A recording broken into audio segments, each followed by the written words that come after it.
Leonard Lauder. Ever wonder who really shaped the beauty industry's biggest empire? Leonard Lauder didn't just inherit Estée Lauder, he turned it into a global powerhouse. As CEO, he snapped up brands like MAC and La Mer, making the company a household name. But there's more. In 1996, he took Estée Lauder public, raking in billions. Some say power struggles behind closed doors nearly tore the board apart. Was Leonard pulling strings or fighting to keep control? His wealth hit $32.3 billion by 2021, fueling a life of luxury few could imagine. And then came the art world bombshell, a $1 billion Cubist collection gifted to the Met in 2013. Why give it all away? Leonard's heart was in philanthropy, too. After losing his wife Evelyn to cancer, he poured millions into breast cancer research and Alzheimer's advancements.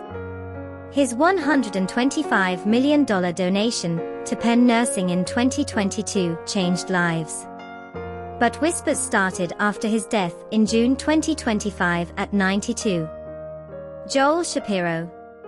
Can a simple block of wood or bronze capture the chaos of human motion? Joel Shapiro, who passed in 2025 at 83, proved it could.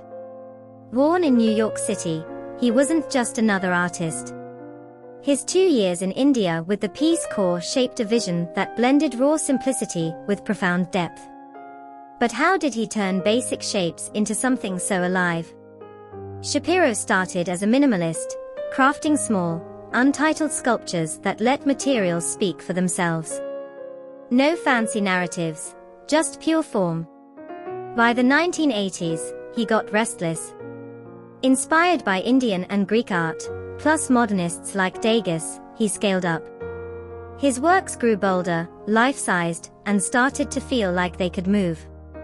Then came the real shift. Shapiro's sculptures began to dance, crouch, even fall. He played with balance and gravity, making bronze figures that seemed to float or teeter on the edge. One piece at the Hood Museum leans daringly over a walkway, like it's defying physics itself. And here's the kicker, it's untitled, letting you feel the emotion without a label. His Jewish heritage snuck in too, with blue hues weaving through his work, hinting at deeper meaning. Fans often compared him to Giacometti, seeing the same raw, human energy. But Shapiro wanted his art to stand free, unbound by walls or rules. When he passed from leukemia in June 2025, the art world paused. Stu Barber. Who was the unsung hero behind Buffalo's AFL dynasty? Meet Stu Barber, the rock-solid tackle, who helped shape the Bills' golden era. Born in 1939, Barber was a standout at Penn State, earning All-American honors as a two-way tackle. His talent sparked a tug-of-war in 1961, when both the AFL's Buffalo Bills and the NFL's Dallas Cowboys drafted him.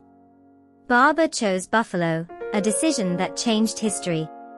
As a rookie, he surprised everyone, starting at linebacker and snagging 3 interceptions, 1 returned for a touchdown. But that wasn't the whole story. In 1962, Barber found his true calling at left tackle, shielding quarterbacks like Jack Kemp and powering the Bills' offense. He even stepped in at guard when Billy Shaw was injured, showing his grit.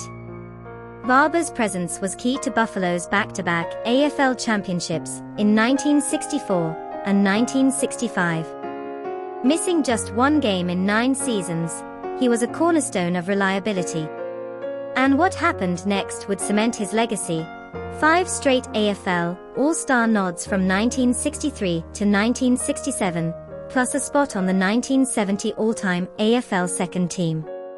After hanging up his cleats, Barber stayed with the Bills, climbing from scout to vice president before stepping down in 1983. He briefly coached in the World Football League, but his heart remained in Buffalo. When Stu Barber passed in 2025 at 85, fans mourned a quiet giant.